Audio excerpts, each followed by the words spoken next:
warahmatullahi wabarakatuh. Innal hamdalillah nahmaduhu wa nasta'inuhu wa nastaghfiruh wa na'udzu billahi min shururi anfusina wa min sayyiati a'malina. May yahdihillahu fala mudilla lahu wa man yudlil fala hadiya lahu. Ashhadu an la ilaha illallah wahdahu la syarika lahu wa ashhadu anna Muhammadan 'abduhu wa rasuluhu la nabiyya ba'da amma ba'd. يا أيها الذين آمنوا اتقوا الله حق تقاته ولا تموتن إلا وأنتم مسلمون يا أيها الناس اتقوا ربكم الذي خلقكم من نفس واحدة وخلق منها زوجها وبث منهما رجالا كثيرا ونساء واتقوا الله الذي تساءلون به والأرحام إن الله كان عليكم رقيبا يا أيها الذين آمنوا اتقوا الله وقولوا قولا سديدا يصلح لكم أعمالكم ويغفر لكم ذنوبكم ومن يطع الله ورسوله فقد فاز فوزا عظيما أما بعد فإن أصدق الحديث كتاب الله وخير الهدي هدي محمد صلى الله عليه وسلم وشر الأمور محدثاتها فإن كل محدثة بدعة وكل بدعة ضلالة. إخوة الإسلام saudara kaum muslimin, kaum muslimat, ikhwani akhwati rahimani wa rahimakumullah. Alhamdulillah, Allah kembali memberikan kemudahan kepada kita bersama untuk bisa duduk bersama di rumah Allah Subhanahu wa taala. Muawiyah, iparnya Rasulullah sallallahu alaihi wasallam, pernah meriwayatkan sebuah hadis yang sangat mulia. Kunna julusa fi masjid Rasulullah sallallahu alaihi wasallam. Kami pernah duduk di dalam Masjid Nabawi. Kemudian ketika kami duduk, maka kami saling mengingatkan satu dengan yang lainnya. Mengingat masa-masa lalu di kami di zaman jahiliyah, mengingat bagaimana nikmat yang Allah Subhanahu wa taala berikan. Tiba-tiba Nabi sallallahu alaihi wasallam masuk dan Nabi sallallahu alaihi wasallam bertanya, "Ma ajlasakum?" Apa yang membuat kalian duduk di dalam Masjid Nabawi? Maka para sahabat mereka menjawab, "Ya Rasulullah, kami duduk mengingat masa-masa lalu dan bersyukur kepada Allah Subhanahu wa taala dengan nikmat yang diberikan, karena terlalu banyak nikmat yang Allah hadiahkan dan terlalu kurang bersyukur kita sebagai seorang hamba." Dikala Nabi sallallahu alaihi wasallam mendengarkan jawaban para sahabatnya, Nabi sallallahu alaihi wasallam mengatakan, "Allah, hal ajlasakum illa dzalik?" Demi Allah, apakah kalian duduk di dalam Masjid Nabawi tidak ada tujuannya kecuali seperti yang tadi kalian sebutkan? Maka para sahabat menjawab, iya, tidak ada tujuan kami datang ke sini di dalam rumah Allah kecuali untuk mengenang, mengingat, mengulang nikmat Allah Subhanahu wa taala. Kemudian Nabi sallallahu alaihi wasallam mengatakan, "Demi Allah, ma astahlifukum tuhmatan lakum." Aku bertanya kepada kalian, bersumpah dengan menggunakan nama Allah, bukan aku tidak percaya dengan jawaban kalian.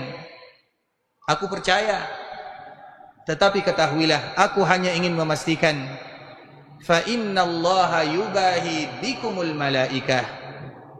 Karena dikala kalian berada di dalam masjid di rumah Allah Subhanahu wa taala, tidak ada tujuan dunia, tujuannya mengenang nikmat Allah Subhanahu wa taala, maka di saat itulah para malaikat-malaikat bangga, dan Allah membanggakan hamba tersebut di depan para malaikatnya. Allah bangga kepada hamba yang duduk di rumah Allah, kemudian mereka mengenang nikmat-nikmat Allah. Allah bangga kepada hamba tersebut di depan para malaikatnya. Dan kita tahu jumlah malaikat itu lebih banyak daripada jumlah kita sebagai manusia. Bahkan di dalam sebuah riwayat disebutkan tidak ada satu jengkal tanah di bumi Allah Azza wa Jalla kecuali ada malaikat yang bersujud di sana. Sedangkan manusia masih banyak tanah yang kosong yang tidak dijadikan tempat ibadah. Namun bagi malaikat Allah Subhanahu wa taala memenuhi dunia, dan Allah bangga kepada mereka. Bagi mereka yang duduk di rumah Allah tidak ada tujuan yang lain kecuali ingin mengenang nikmat-nikmat yang Allah berikan. Terlalu banyak nikmat yang Allah berikan kepada kita. Dan di antara salah satu yang harus kita lakukan adalah bersyukur. Dan bersyukur itu adalah dengan beribadah. Orang yang bersyukur kepada Allah dilakukan dengan 3 cara. Yang pertama, bersyukur dengan hati, meyakini semua nikmat yang ada bersumber dari Allah Subhanahu wa taala. Makanya di dalam Al-Quran ada namanya Suratun Ni'mah. Mungkin tidak pernah kita mendengarkan Suratun Ni'mah, karena memang tidak ada tulisan Suratun Ni'mah di dalam Al-Quran. Tapi para ulama mereka menamakan itu adalah surat nikmat yang harus dibaca oleh setiap kaum muslimin, karena semuanya bercerita tentang nikmat Allah Subhanahu wa taala. Surat nikmat tersebut adalah Suratun Nahl. Itu adalah Suratun Ni'mah. Suratun Nahl yang setelahnya Suratul Isra itu adalah Suratun Ni'mah. Di dalam ayat ini Allah bercerita tentang semua nikmat yang diberikan kepada hambanya. Dan di antara salah satu isinya, wa ma bikum min ni'matin faminallah. Tidak ada nikmat yang ada pada diri kalian kecuali semuanya datang dari Allah Subhanahu wa taala. Kemudian yang kedua, bersyukur kepada Allah Subhanahu wa taala dengan lisan. Seorang muslim selalu mengucapkan hadza min fadli rabbi. Apapun yang ada pada diri mereka, Allah berikan rumah, hadza min fadli rabbi. Allah berikan keturunan, hadza min fadli rabbi. Allah berikan kesehatan, hadza min fadli rabbi. Dan juga di antara ucapan yang tidak boleh bagi kita melupakannya, alhamdulillah. Alhamdulillahilladzi hadana li hadza wa ma kunna linahtadiya laula an hadanallah. Di dalam ayat yang lain Allah menceritakan tentang Nabi Daud, Nabi Sulaiman, wa qala alhamdulillah. Itu adalah bersyukur dengan lisan.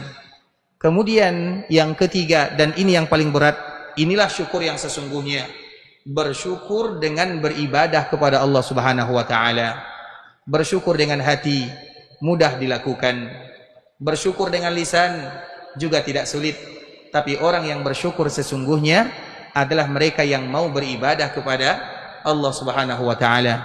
Makanya sebuah doa yang diajarkan oleh Nabi yang selalu dibaca setiap kali Nabi mengakhiri salatnya, Allahumma a'inni ala zikrika wa syukrika wa husni ibadah. Antara syukur dengan ibadah, dua hal yang tidak boleh dipisahkan. Dan kita berharap kepada Allah, semoga duduknya kita di dalam rumah Allah ini adalah bagian daripada kita bersyukur dan beribadah kepada Allah Subhanahu wa taala. Ikhwatal Islam, saudara kaum muslimin, kaum muslimat, ikhwani akhwati rahimani wa rahimakumullah. Kita mengetahui dan kita menyadari akan hadis Nabi sallallahu alaihi wasallam, a'maru ummati ma baina sittina ila sab'in wa qalilun man yajudu dzalik. Sesungguhnya umur umatku hanya 60 atau 70 tahun saja, dan sedikit di antara mereka yang lebih daripada 70 tahun. Kalaupun sudah lebih daripada 70 tahun, maka tentunya kita sudah mulai sakit-sakitan, sulit beribadah, tidak lagi efektif kehidupannya, dan itu adalah umur umat Nabi sallallahu alaihi wasallam. Bahkan Nabi sallallahu alaihi wasallam sendiri meninggal umurnya 63 tahun. Ikhwatul Islam, saudara kaum muslimin, ketika Nabi sallallahu alaihi wasallam meninggal, maka itu merupakan di antara momen musibah yang luar biasa bagi umat manusia, terkhusus umat Rasulullah sallallahu alaihi wasallam. Nabi sallallahu alaihi wasallam dikala beliau hendak meninggal, ada sebuah ungkapan yang diucapkan oleh Nabi sallallahu alaihi wasallam. Nabi menyebutkan, la ilaha illallah, inna lil mauti sakarat. Tiada ilah yang berhak disembah kecuali Allah. Sesungguhnya setiap kematian ada yang namanya sakarat. Sakarat itu, ikhwatul Islam, mudah bagi orang yang beriman, sulit bagi mereka yang ingkar kepada Allah Subhanahu wa taala. Dan sakarat itu artinya adalah ketidaksadaran ketika seseorang akan dicabut nyawanya oleh Allah Subhanahu wa taala. Dikala berbicara tentang kematian, tidak semua orang yang merasa takut dengan kematian. Yang takut dengan kematian adalah mereka yang sedikit perbekalannya untuk berjumpa dengan Allah Subhanahu wa taala. Makanya dikala para sahabat dihadapkan dengan kematian, salah satunya adalah sahabat Abu Hurairah, begitu juga dengan sahabat-sahabat yang lainnya, dengan mudah mereka mengatakan ahlan bil maut, selamat datang wahai kematian. Kenapa mereka berani mengatakan yang demikian? Mereka tahu banyak bekal yang mereka bawa berjumpa dengan Allah Subhanahu wa taala. Nah, sakarat itu, ikhwatul Islam, sakit bagi mereka yang tidak ada bekal, mudah bagi mereka yang punya bekal. Sakarat itu ketidaksadaran, sakran. Sakran itu kita tidak tahu apa yang terjadi. Nah, dikala kita akan tutup usia di dunia, kita tidak tahu apa yang akan terjadi secara umum. Maka di saat itulah keluar sebuah hadis yang sangat mulia dari Ibunda Aisyah radhiyallahu taala anha. Nabi sallallahu alaihi wasallam menyebutkan, "Man ahabba liqa'a Allah, ahabba Allahu liqa'ah." Siapapun di antara hamba yang ingin berjumpa dengan Allah, maka Allah pun sayang berjumpa dengannya. Wa man kariha liqa'a Allah, kariha Allahu liqa'ah. Dan siapapun yang tidak suka berjumpa dengan Allah, Allah pun tidak butuh kepada dirinya. Hadis ini ikhwatul Islam, dikala disebutkan oleh Nabi sallallahu alaihi wasallam, maka Ibunda Aisyah bertanya, "Ya Rasulullah, siapa di antara kita yang senang dengan kematian?" Tidak ada yang senang dengan kematian, semua kita takut. Dikala berbicara tentang mati, perasaan takut, dan itu adalah tabiat manusia. Kemudian apa kata Nabi sallallahu alaihi wasallam? "Wahai Aisyah, wahai putrinya Abu Bakar As-Siddiq, maksud daripada hadis ini, man ahabba liqa' Allah, ahabba Allahu liqa'ah." Siapapun yang senang, suka, bahagia, gembira berjumpa dengan Allah, maka Allah akan bahagia berjumpa dengannya. Apa maknanya? Seseorang ketika ajalnya datang, maka dia takut, dia sedih, banyak pikirannya, dia diganggu. Sehingga di antara salah satu sunnah kita kaum muslimin, ketika menjenguk orang yang sakit, jangan berlama-lama, berikan kabar gembira kepadanya, 5 menit cukup. Dan jangan bercerita tentang dunia, karena kita tidak tahu bagaimana kondisinya, apa yang dihadapi, apa yang dia lihat, kita tidak tahu. Orang yang menghadapi kematian takut, semuanya takut. Kemudian apa yang terjadi? Di saat itulah Allah pun membongkar semua amalan yang pernah dia lakukan. Datang ibadah salat dari arah kanan, dia melihat ke kanan, ada ibadah salat yang selalu dia lakukan, dia mulai bergembira. Kemudian ibadah puasa yang dia lakukan datang dari arah kiri, dia pun mulai bahagia.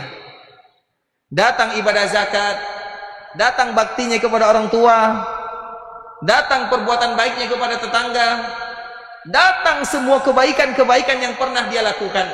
Kebaikan itu ikhwatul Islam, sekarang mungkin sulit kita melihatnya, tapi dia akan datang di akhir kehidupan kita. Di saat kebaikan-kebaikan yang pernah dia lakukan selama ini datang menemani dirinya, maka dia mulai berbahagia. Dikala dia berbahagia, maka di saat itulah datang malaikat mencabut nyawanya, dan dia bahagia bertemu dengan Allah dalam keadaan bahagia, karena amalan-amalan yang dia lakukan selama ini datang menemani dirinya untuk berjumpa dengan Allah Subhanahu wa taala. Makanya beramal sekarang, salat yang kita lakukan, mana hasilnya? Belum. Nanti, ini ada tabungan. Zakat yang kita berikan, mana hasilnya? Tunggu dulu, nanti. Dikala kita ingin berjumpa dengan Allah Subhanahu wa taala. Makanya itulah disebutkan oleh ibunda kita Aisyah, man ahabba liqa Allah, siapa yang suka. Kapan datang rasa suka tersebut? Ketika amalan kita datang. Dan amalan tersebut bukan sembarangan amalan.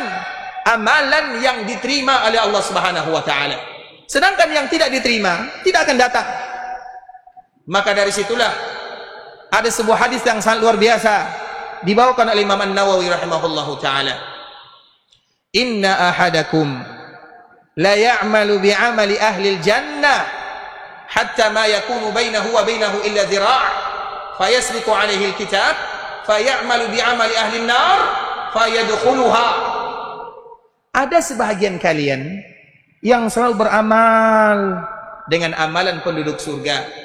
Salat, puasa, zakat, berbuat baik, melakukan kebaikan, semua amalan-amalan penduduk surga dia lakukan semuanya. Hatta ma yakunu bainahu wa bainahu illa zira', bainahu wa bainaha illa zira'. Jarak dia dengan surga tinggal 1 hasta. 1 langkah masuk surga. Fayasbiqu 'alaihi al-kitab. Tiba-tiba rahasianya dibongkar. Maka di akhir kehidupannya, fayamalu bi amali ahli nar, dia pun berubah. Yang tadinya rajin salat mulai malas, Yang tadinya rajin sedekah tidak mau. Yang tadi suka membantu menjadi bakhil. Kenapa demikian? Ternyata amalan yang selama ini dia lakukan bukan untuk Allah Subhanahu wa taala. Di situ akan dibongkar oleh Allah Subhanahu wa taala. Makanya pertemuan sebelumnya kita selalu memberikan motivasi. Di antara bentuk amalan diterima oleh Allah Subhanahu wa taala adalah amalan yang kita berusaha untuk menyembunyikannya dari pandangan dan pendengaran manusia. Maka jadikanlah khabi'ah antara kita dengan Allah Subhanahu wa taala. Setiap kita harus ada khabi'ah. Dan Nabi sallallahu alaihi wasallam menyebutkan, siapapun di antara kalian yang bisa menyembunyikan amalannya, khabi'ah namanya, maka lakukanlah. Artinya hukum asal amalan itu disembunyikan, kecuali yang harus ditampakkan. Kenapa demikian? Agar nanti kita mudah berjumpa dengan Allah Subhanahu wa taala. Kemudian sambungan daripada hadis ini, wa inna ahadakum la ya'malu bi amali ahlin nar. Ada pula sebahagian di antara kalian yang beramal dengan amalan penduduk neraka. Iya, mungkin dia malas beribadah. Iya, mungkin dia jutek kepada kawannya. Iya, mungkin dia jauh dari pergaulan antara sesama. Hatta ma yakunu bainahu wa bainaha illa zira'. Sehingga jarak dia dengan neraka tinggal satu hasta. Fayasbiqu alaihi alkitab. Tiba-tiba Allah membongkar rahasianya. Fayamalu bi'amali ahli jannah fayadkhuluha. Sehingga di akhir kehidupannya Allah bukakan hatinya, jernihkan pikirannya untuk selalu beribadah dan taat kepada Allah Subhanahu wa taala. Maka pada akhirnya dia pun masuk ke dalam surga Allah Subhanahu wa taala. Apa maknanya? Iya, secara zahir mungkin banyak dosanya, tapi banyak amalan-amalan yang dia sembunyikan yang tidak diketahui oleh manusia yang lainnya. Maka oleh karena itulah ikhwatul Islam, kalau seandainya ada satu amalan yang tersembunyi yang tidak diketahui oleh siapapun, lakukanlah. Dan itulah yang disebutkan oleh Nabi sallallahu alaihi wasallam, ada orang yang berinfak, tangan kirinya tidak tahu kalau tangan kanannya berinfak. Apa maknanya? Jangankan saudaranya, jangankan keluarganya, jangankan tetangganya, tangan kirinya pun tidak tahu. Dan itu bukan perkara yang mudah. Butuh latihan, butuh usaha. Karena memang kita ingin menampakkan amalan kepada manusia. Di saat itulah kita menekan diri untuk selalu beribadah kepada Allah. Mengapa demikian? Karena ingin kita bahagia di akhir kehidupan, tersenyum berjumpa dengan Allah Subhanahu wa taala. Kemudian sambungan hadis Ibunda Aisyah radhiyallahu taala anha, "Wa man kariha liqa Allah, karihallahu liqa'ah." Adapun mereka yang tidak suka berjumpa dengan Allah, maka Allah pun tidak suka berjumpa dengannya. Apa maknanya? Dikala di akhir kehidupannya tidak ada yang menemani dirinya, yang menemani dunianya, yang menemani hartanya, yang menemani jabatannya, amalannya tidak ada. Tidak ada salat yang datang, tidak ada puasa yang memberikan kabar gembira, tidak ada sedekah yang diterima, sehingga dia takut berjumpa dengan Allah karena dia tahu konsekuensinya pasti akan diazab oleh Allah Subhanahu wa taala. Maka di saat itulah datang malaikat pencabut nyawa. Sehingga disebutkan di dalam Al-Qur'an ayat yang selalu kita hafal, wan nazi'ati gharqa wan nasyitati nashqa was-sabihati sabaha. Itu semua bercerita tentang malaikat pencabut nyawa. Wan nazi'ati gharqa, ada malaikat yang mencabut nyawa, ditarik. Apa makna daripada ayat ini? Orang yang tidak beriman kepada Allah, atau mereka yang jauh dari ketaatan kepada Allah, dikala dia ingin berjumpa dengan Allah Subhanahu wa taala, dia takut. Mana ibadah yang dia lakukan? Tidak ada. Walau ibadah yang dia lakukan namun tidak diterima. Dia takut, khawatir. Yang takut bukan hanya dia, ruhnya juga takut. Dengan ketakutan ruh yang ada pada dirinya, ruhnya lari. Lari ke kanan, ada yang lari ke tangannya, ada yang lari ke kirinya, ke tangan kirinya, ada yang lari ke bawah. Ruhnya tidak bersatu, ruhnya tercerai-berai. Datang malaikat, ruhnya tidak mau keluar karena sudah tercerai-berai. Maka di saat itulah datang malaikat. Malaikat yang mencabut nyawanya adalah malaikat wan nazi'at. Nazi'at itu betul-betul dicabut, dipaksa keluar. Ruhnya tidak mau, karena dia tahu konsekuensinya. Dikala tidak mau, datanglah malaikat yang datang ini namanya wan nazi'at, malaikat yang kuat. Wan nazi'ati gharqa. Di saat itulah dicabut ruhnya, kesakitan yang terjadi pada jasadnya. Maka dia pun mengeluarkan suara yang tidak indah. Di saat itulah Allah paksa ruhnya keluar dari jasadnya, dan dia bertemu dengan Allah Subhanahu wa taala tanpa ada bekal. Sedangkan seorang mukmin yang tadi bahagia dengan ibadah yang datang kepada dirinya, datang malaikat lain, wan nasyitati nashta. Orang yang baik, dikala amalannya datang, ibadahnya datang, ruhnya tidak tercerai, ruhnya berkumpul di dadanya. Dikala ruhnya berkumpul di dadanya, datang malaikat mencabut, mudah. Sehingga seorang mukmin, dikala mereka dicabut nyawanya, ibarat air yang dituangkan ke gelas, mudah sekali. Maka disebut dengan wan nasyitati nashta. Dikala itulah ikhwatul Islam, ada hadis lain yang dibawakan oleh Barra bin Azib. Hadis ini merupakan hadis yang harus kita ketahui semuanya, karena semua kita akan melaluinya, mau tidak mau. Rasulullah SAW menceritakan, adapun seorang yang beriman kepada Allah, datang amalan-amalan yang mereka lakukan, datang malaikat yang wan nasyitati nashta, kemudian dikeluarkan ruhnya mudah sekali keluar karena sudah terkumpul di dadanya.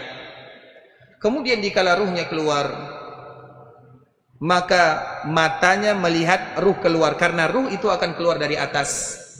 Sehingga di antara salah satu sunnah Nabi SAW, kalau ada yang meninggal, maka tutup matanya, karena mata akan mengikuti kemana ruh akan keluar. Orang yang melihat ke atas itu bukan tanda su'ul khatimah, bisa jadi dia sedang mengikuti ruhnya. Maka dikala dia mengikuti ruhnya, matanya akan melihat ke atas, maka dianjurkan bagi kita untuk menutupnya. Dikala roh ini keluar, datang malaikat yang membawa kain kafan yang berasal dari surga.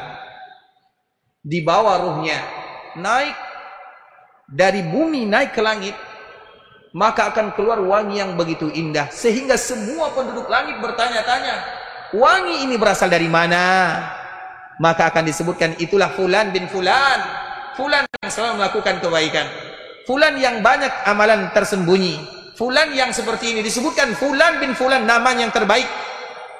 Kemudian masuk ke langit pertama, minta izin, semuanya mengizinkan. Masuk ke langit kedua, minta izin, semuanya mengizinkan, sampai ke langit ketujuh, dan sampai bertemu dengan Allah Subhanahu wa taala. Ketika bertemu dengan Allah Subhanahu wa taala, Allah pun mengatakan, tuliskan hambaku di sebuah tempat yang namanya Illiyin, di tempat yang tertinggi. Kemudian kembalikan ruhnya ke jasadnya, karena dari tanah kami ciptakan mereka, dan kepada tanah kami akan mengembalikan. Kemudian dikembalikan ruh kepada jasadnya, maka ruh itu akan kembali bertemu dengan jasad dikala berada di alam barzakh. Maka itulah yang kita kenal dengan malam pertama di alam barzakh. Wa ammal kafir, adapun mereka yang ingkar kepada Allah, mereka yang jauh dari Allah Subhanahu wa taala, dicabut ruhnya dengan keras, seperti misalnya ada paku, ini misalnya papan, ditancapkan paku, kemudian paku yang ada di bawah dibengkokkan lagi. Kira-kira bagaimana cara kita mencabutnya? Butuh tenaga atau tidak? Seperti itulah kira-kira mereka mencabut ruh tersebut, butuh usaha. Ditarik, dia tidak mau, ditarik, tidak mau. Kemudian langsung diambil kain kafan yang berasal dari neraka. Keluar bau busuk yang semua orang tidak tahan menciumnya, yaitu penduduk langit. Semua mereka bertanya-tanya, bau busuk ini dari mana? Bau yang mengganggu mereka penduduk langit. Kemudian dibawa, penduduk langit tidak menerimanya. Kami tidak izinkan dia lewat. Maka Allah mengatakan, kembalikan dia. Kemudian dikembalikan kepada jasadnya. Kemudian dikala dikembalikan kepada jasadnya, maka itulah malam pertama untuk dirinya di alam barzakh. dan semua kita akan melewatinya. Hadis ini ikhwatul Islam adalah hadis yang mengingatkan kepada kita bersama bahwa ternyata untuk bertemu dengan Allah Subhanahu wa taala butuh perbekalan yang banyak. Sehingga Nabi sallallahu alaihi wasallam selalu mengatakan, mengingatkan, saya hanya seorang musafir. Kita ini hanya sekedar lewat. Apa makna daripada hadis Nabi sallallahu alaihi wasallam? Orang musafir, mereka tidak akan meninggalkan bekalnya dikala dia safar. Tapi bekalnya nanti untuk tempat tujuannya. Dia akan membangun rumahnya di mana. Kita berlelah di dunia, semua akan kita tinggalkan. Tapi kita lupa bahwa suatu saat nanti kita akan berjumpa dengan Allah Subhanahu wa taala. Namun bekal tidak ada. Maka di saat itulah bagaimana kita berjumpa dengan Allah Subhanahu wa taala. Dikala masuk ke alam barzakh adalah alam di mana itu merupakan antara dunia dan akhirat, disebut dengan barzakh. Barzakh itu artinya pemisah. Barzakh bisa jadi surga, barzakh pun bisa jadi api neraka, tergantung bagaimana kita. Sebelum kita menceritakan tentang alam barzakh ikhwatul Islam, ada di antara salah satu kalimat yang diajarkan oleh Nabi sallallahu alaihi wasallam. Allahumma ahsin aqibatana fil umuri kulliha wa ajirna min khizyid dunya wa azabil akhirah. Ini merupakan di antara kalimat yang diajarkan oleh Rasulullah sallallahu alaihi wasallam. Ada dua kalimat. Kalimat yang pertama telah kita sebutkan pertemuan sebelumnya. Allahumma ahyina muslimin. Apa sambungannya? Yang dulu. Baru 3 hari kan? 2 minggu, kami salah. Baru 2 minggu kan? Allahumma ahyina. Apa sambungannya? Allahumma ahyina muslimin wa tawaffana muslimin wa alhiqna bis salihin. Sambungannya ghaira khazaya wala maftunin. Fitnah yang paling berat itu ada 2. Kalau kita masuk, tidak akan bisa keluar untuk selama-lamanya. Yang pertama, fitnah perkuburan. Yang kedua, fitnah dajjal. Kalau masuk, tidak akan keluar untuk selama-lamanya. Makanya dari situlah Nabi sallallahu alaihi wasallam mengajarkan kepada kaum muslimin, setiap kali mereka mengakhiri salatnya untuk berlindung dari 2 fitnah ini. Fitnah hidup, fitnah kematian, fitnah perkuburan, fitnah azab kubur, fitnah dajjal. Itu adalah fitnah yang luar biasa. Tapi ada 2 fitnah yang tidak akan bisa kita kabur darinya. Kalau sudah masuk, tidak bisa keluar. Fitnah perkuburan dan fitnah Masiihud Dajjal. Sehingga ini kita selalu bermohon kepada Allah Subhanahu wa taala dari fitnah ini. Bagaimana caranya? Yang pertama, Allahumma ahyina muslimin wa tawaffana muslimin wa alhiqna bis salihin ghaira khazaya wala maftunin. Ya Allah, hidupkan kami dalam keadaan Islam, wafatkan kami dalam keadaan Islam, kumpulkan kami bersama orang-orang yang saleh tanpa engkau hinakan dan tanpa engkau berikan fitnah. Fitnah kematian sebagaimana tadi yang kita sebutkan, itu sulit sekali ikhwatul Islam.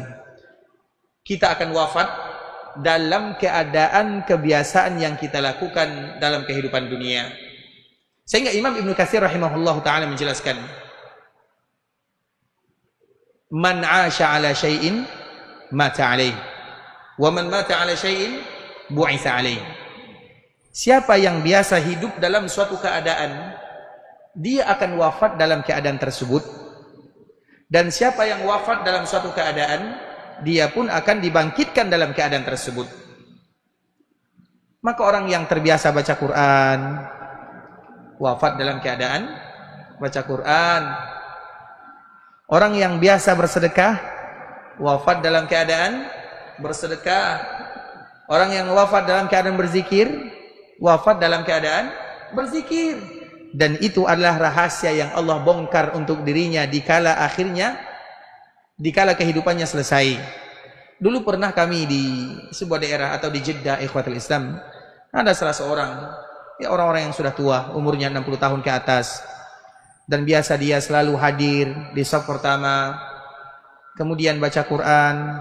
Makanya kalau kita lihat, biasanya masjid-masjid yang ada di sebahagian negara, itu shaf pertamanya itu ada kursinya, ada telekannya, ada tempat bersandarnya. Kenapa demikian? Untuk memudahkan, karena biasanya yang ada shaf pertama itu anak muda atau orang tua? Orang tua kan? Jadi mereka butuh sandaran. Jadi gimana nih Ustaz? Dibikin sandaran masjid Islamik nih? Shaf pertama itu biasanya dibikin sandaran, karena untuk mudah, agar seronok mereka duduk di dalam masjid sambil baca Quran. Yang dibutuhkan di dalam masjid itu sandaran. Dan itu tidak menjadi masalah. Daripada bersandar di dinding, lebih bagus bersandar di shaf pertama. Di depannya itu harus ada Qurannya. Makanya ada Quran. Jadi kalau Quran misalnya contoh, kalau Quran ada di depan mata, mudah bagi kita mengambilnya. Tapi kalau Qurannya di sana, di tiang, bergerak pun kita malas. Pertanyaannya, Quran di masjid kita ini mana? Mana Quran? Di mana? Di sana ya? Itulah karena kenapa kita sulit baca Quran. Maka itu merupakan motivasi dan masukan bagi kita bersama. Masjid itu dibuat senyaman mungkin. Quran jangan jauh-jauh, sehingga tinggal mengambilnya di depan mata, di depan tangan, ambil, baca, supaya nanti kita terbiasa. Nah, orang ini dia selalu melakukan yang demikian, duduk shaf pertama sambil duduk bersandar. Makanya bagi kita yang pernah ke masjid-masjid yang ada di daerah-daerah, sebahagian daerah itu pasti ada sandaran di shaf pertamanya, sandaran panjang untuk memudahkan kita berlama-lama duduk di shaf pertama. Di depannya pasti ada mushaf, ada yang apa nama tempat mushaf itu? Kursinya apa namanya? Kursi. Apa Pak? Ini bahasa mana nih? Bahasa Bangkinang ya? Bahasa Aceh. Baik. Biasanya ada kursinya yang pendek, ada yang kursinya tinggi. Semua apa namanya dibikin semudah mungkin, tinggal mengambilnya. Karena itu sangat penting. Kemudian ikhwatul Islam, orang ini melakukan yang demikian, itu kebiasaannya. Dia baca Quran sambil bersandar, baca Quran. Apalagi pagi-pagi ya, sebelum salat subuh, kan baca Quran sambil mengantuk, tidak menjadi masalah. Dan dikala dia baca Quran sambil mengantuk, dia berbaring. Ternyata dikala dia berbaring, dia dipanggil oleh Allah Subhanahu wa ta'ala. Al-Quran masih terbuka di depan matanya. Itu yang kita inginkan, bukan yang lain. Itu merupakan cita-cita kaum muslimin, agar kita wafat dalam keadaan beribadah kepada Allah Subhanahu wa ta'ala. Dan semoga semua kita wafat dalam keadaan beribadah. Itu yang kita inginkan, ada yang lain. Maka di antara salah satu yang kita inginkan, Allahumma ahina muslimin wa tawaffana muslimin wa alhiqna bis salihin ghaira khazaya wala maftunin. Kita berlindung kepada Allah agar kita tidak mendapatkan fitnah dikala dicabut nyawa kita oleh malaikat-malaikat Allah Subhanahu wa ta'ala. Banyak juga yang lain ikhwatul Islam. Kami selalu menyampaikan, mungkin beberapa tahun yang silam ya, sebuah kitab yang sangat indah, kitab dengan tulisan bahasa kita, detik-detik menjelang ajal. Semua yang ada di dalam kitab ini kisah-kisah bagaimana orang diwafatkan oleh Allah Subhanahu wa ta'ala. Dikembalikan kepada kaidah yang disebutkan oleh Imam Ibnu Katsir, man 'asha 'ala syai'in mata 'alaih. Dan itu diambil dari hadis Nabi. Siapa yang hidup dalam suatu keadaan, dia pun akan wafat dalam keadaan tersebut. Di dalam kitab ini banyak cerita. Ada orang yang wafat dalam keadaan bersedekah, wafat dalam keadaan baca Quran, wafat dalam keadaan beribadah, wafat dalam keadaan menolong sesama, wafat dalam keadaan berbakti kepada orang tua. Ada pula orang yang wafat dalam keadaan kegiatannya. Pernah ada salah satu kisah yang disebutkan dalam kitab ini ya. Nanti bisa dicari, di internet juga bisa dicari. Detik-detik menjelang ajal. Orang ini terbiasa apa namanya? Tuh. Apa? Domino, sataranji. Ada domino, ada sataranji. Sataranji itu yang ada hitam putih. Apa namanya? Sataranji bahasa Arabnya. Bahasa kitanya apa? Catur. Ingat, yang suka main catur, jauhi. Masih ada di sini? Ada? Di sini tidak ada ya. Alhamdulillah, tidak ada yang ngaku. Taib. Sataranji itu jauhi. Karena Ali bin Abi Thalib menyebutkan tidak boleh. Sataranji namanya. Nah, sataranji itu biasanya apa? Biasa yang keluar dari lisannya. Ster itu kan? Ster itu yang biasa keluar dari lisannya. Kemudian dikala dia wafat, datang kawan-kawannya mentalkinkan kalimat La ilaha illallah. Wahai fulan, ucapkan kalimat la ilaha illallah, maka dia pun mengucapkan apa yang biasa dia ucapkan, ska. Dia pun mati setelahnya, mati setelah mengucapkan ska. Mau kita seperti itu? Tidak ada di antara kita yang mau ikhwatul Islam. Maka di saat itulah di antara salah satu yang dianjurkan bagi kita mengucapkannya, Allahumma ahyina muslimin wa tawaffana muslimin walhiqna bis salihin ghaira khazaya wala maftunin. Doa ini telah kita ajarkan sebelumnya. Doa yang kedua, Allahumma ahsin aqibatana, ya Allah perbaikilah akhir kehidupan kami.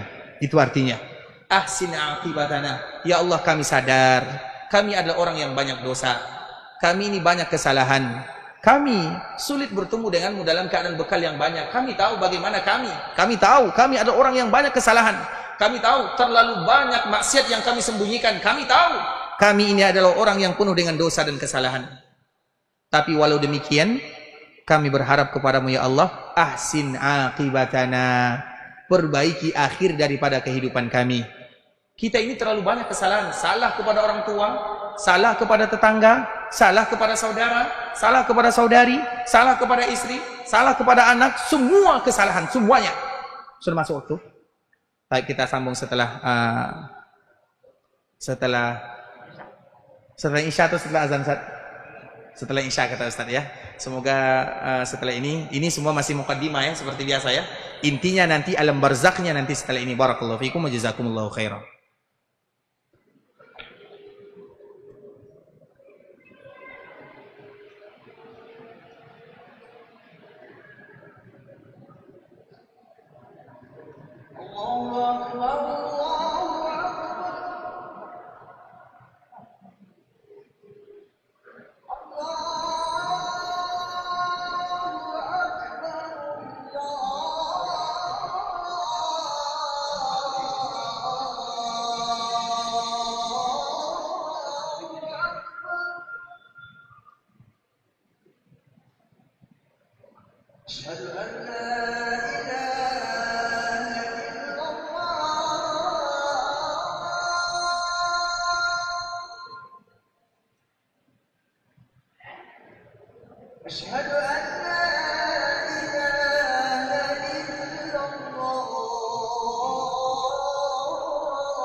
الله أكبر أشهد أن لا إله إلا الله أشهد أن محمدا رسول الله حي على الصلاة حي على الفلاح قد قامت الصلاة قد قامت الصلاة الله أكبر لا إله إلا الله استووا اعتدلوا مصرفة المسلم بارك الله فيكم الله أكبر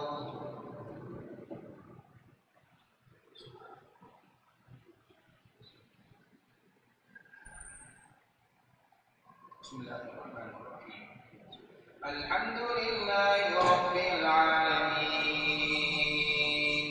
الرحمن الرحيم مالك يوم الدين إياك نعبد وإياك نستعين اهدنا الصراط المستقيم صراط الذين أنعمت عليهم غير المغضوب عليهم ولا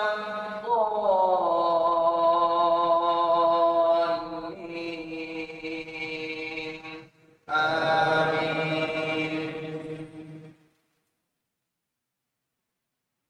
إن الله وملائكته يصلون على النبي يا أيها الذين آمنوا صلوا عليه وسلموا تسليما إن الذين يؤذون الله ورسوله لعنهم الله في الدنيا والآخرة وأعد لهم عذابا مهينا والذين يؤذون المؤمنين والمؤمنات بغير ما اكتسبوا فقد احتملوا بهتانا وإثما مبينا يا أيها النبي قل لأزواجك وبناتك ونساء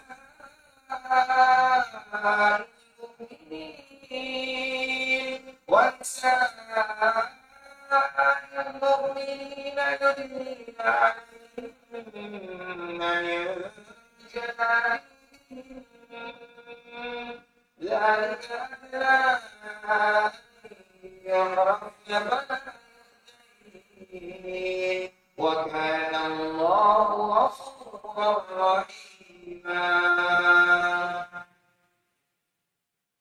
الله أكبر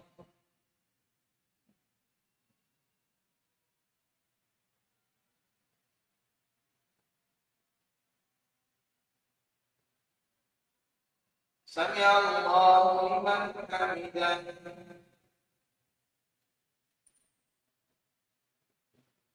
الله أكبر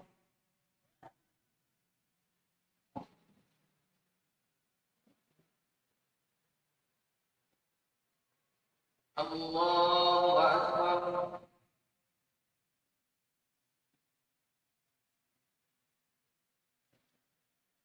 الله أكبر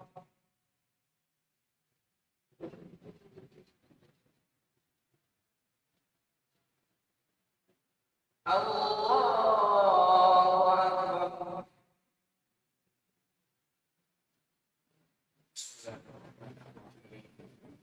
الحمد لله رب العالمين الرحمن الرحيم مالك يوم الدين إياك نعبد وإياك نستعين اهدنا الصراط المستقيم صراط الذين أنعمت عليهم غير المغضوب عليهم ولا الضالين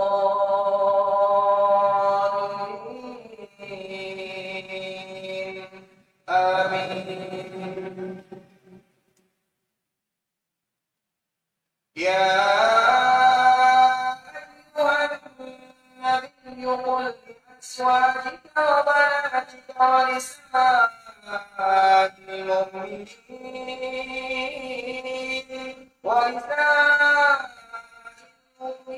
يدنين عليهن من جلابيبهن ذلك أدنى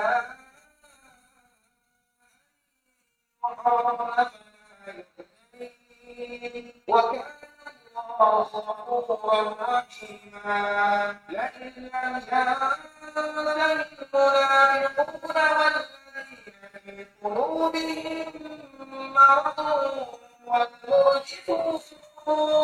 والمرجفون في المدينة لنغرينك بهم ثم لا يجاورونك فيها إلا قليلا ملعونين أينما ثقفوا أخذوا وقتلوا تقتيلا. سنة الله في الذين خلوا من قبل ولن تجد لسنة الله تبديلا. الله أكبر.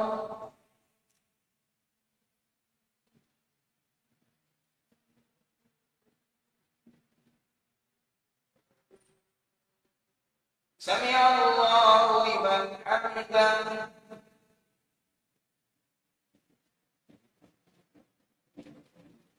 الله أكبر.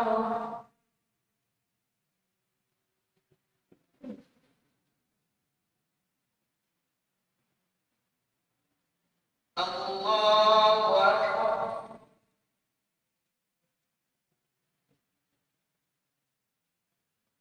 الله أكبر.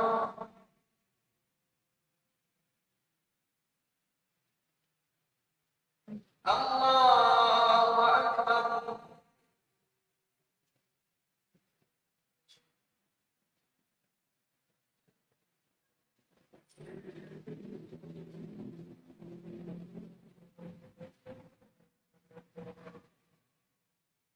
الله أكبر.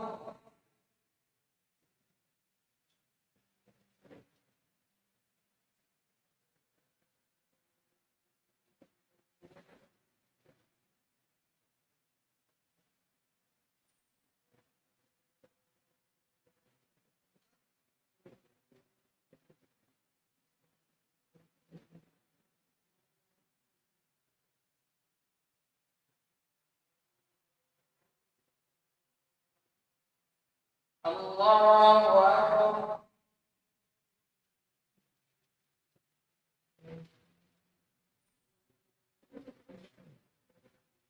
سمع الله لمن حمده.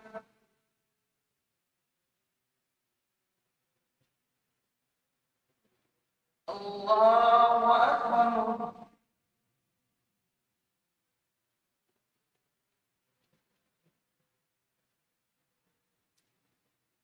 الله أكبر.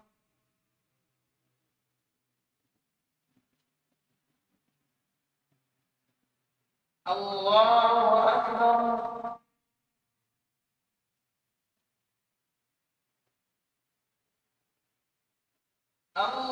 الله أكبر.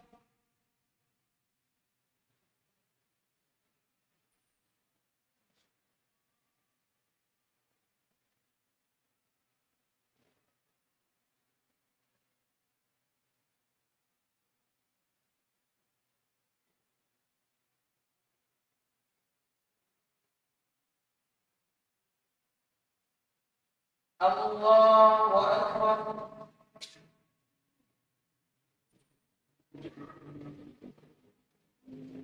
سمع الله لمن حمده.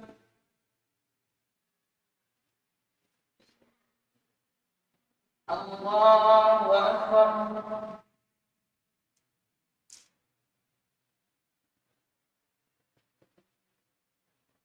Allahu Akbar.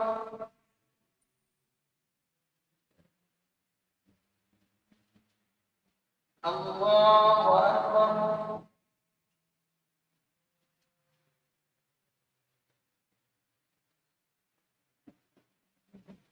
Allahu Akbar.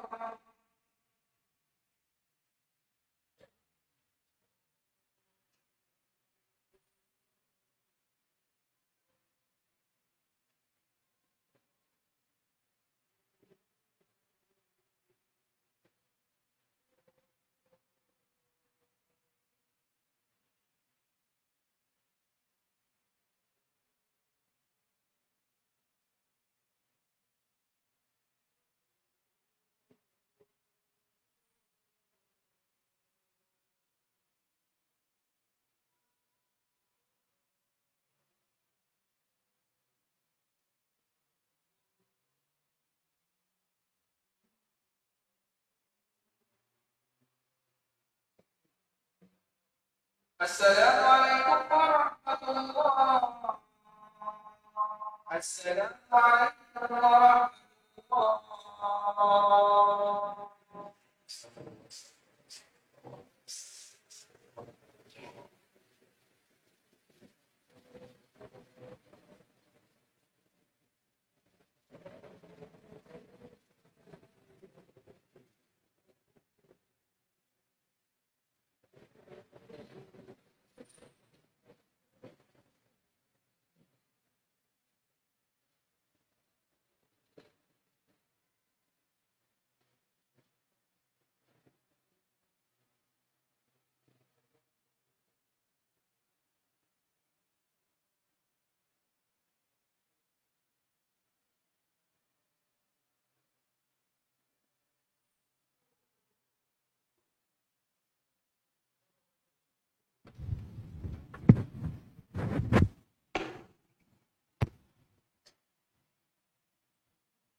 Bismillahirrahmanirrahim. Alhamdulillahi ala ihsanih wa syukru lahu ala taufiqihi wa amtinanih.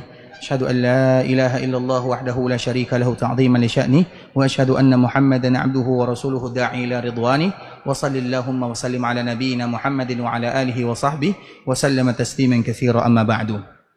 Ikhwatul Islam, saudara kaum muslimin, kaum muslimat, ikhwani, akhwati rahimani wa rahimakumullah. Kita lanjutkan sedikit tentang masalah alam barzakh.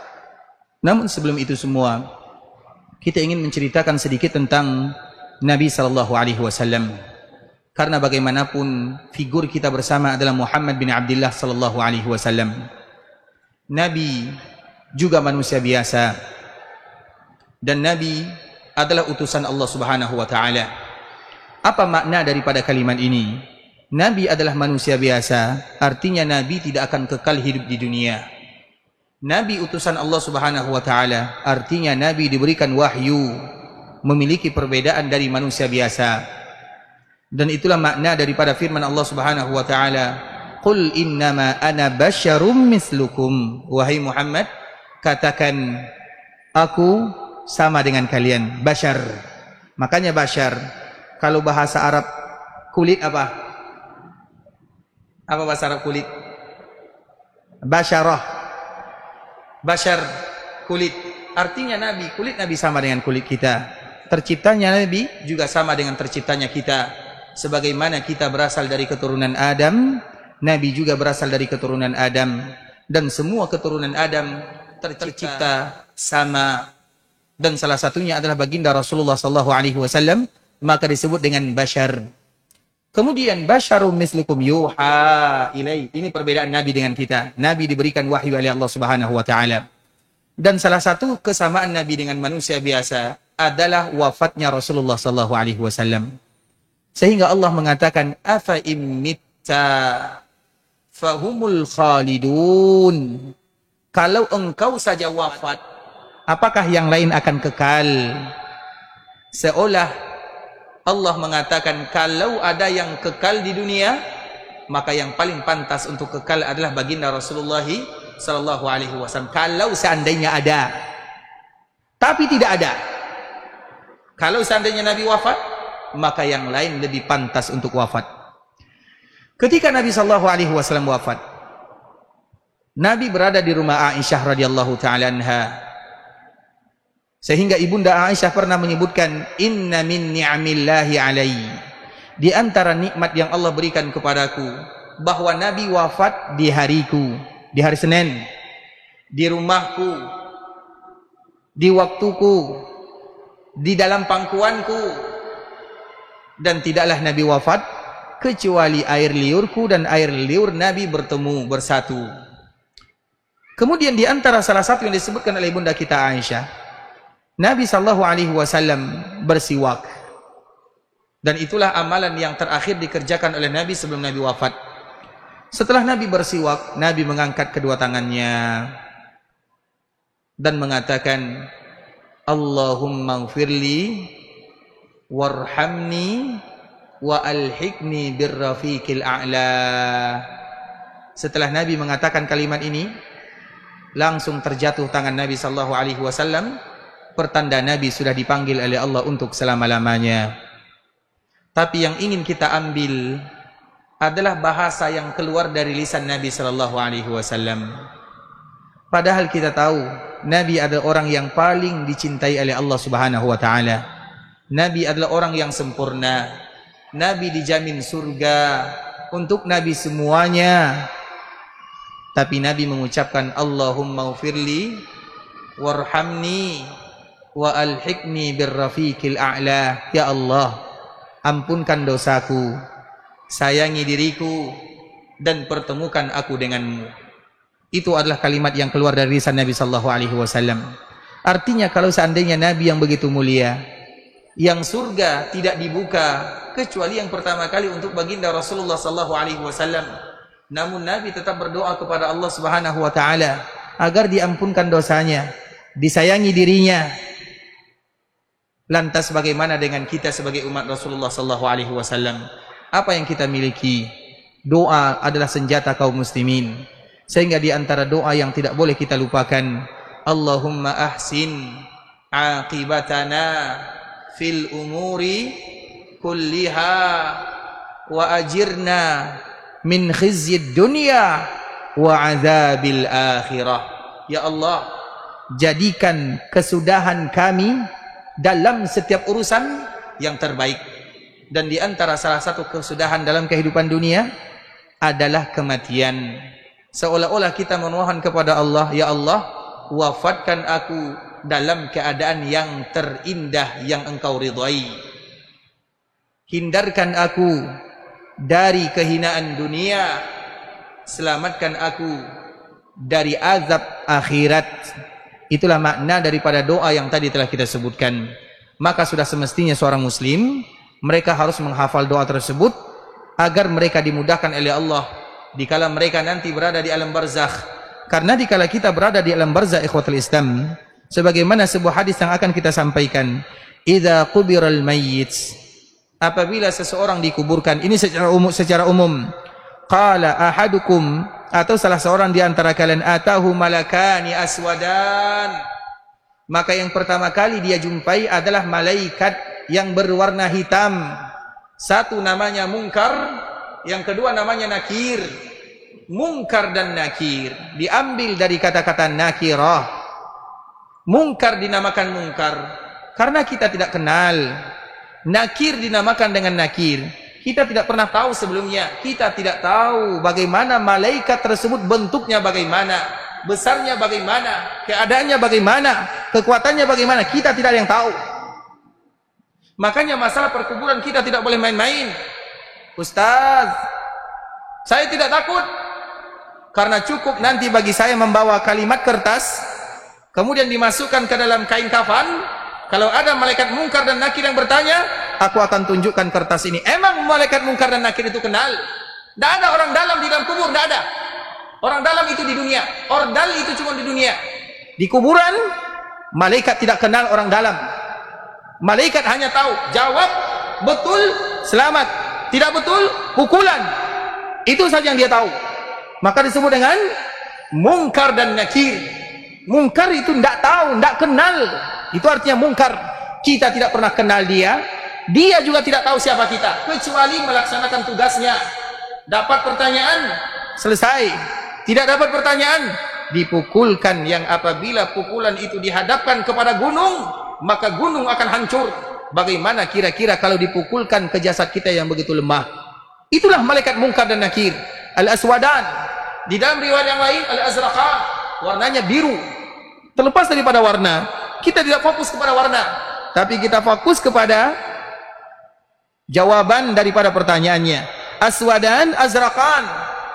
Bisa jadi yang mungkar warna aswad, warna hitam, yang nakir warna lain, warna biru, azraq. Azraq itu warna apa, Ustaz? Azraq, biru atau hijau? Terserah warna lah ya. Yang penting dia satu hitam, satu yang lain warnanya. Kemudian dia langsung bertanya. Apa pertanyaannya? Ma taqulu fi hadzal rajul? Apa yang kamu katakan terhadap laki-laki ini? Maksudnya, siapa laki-laki ini? Fayaqul huwa Abdullah wa rasuluh, asyhadu an la ilaha illallah wa asyhadu anna Muhammadar Rasulullah. Ini pertanyaan pertama.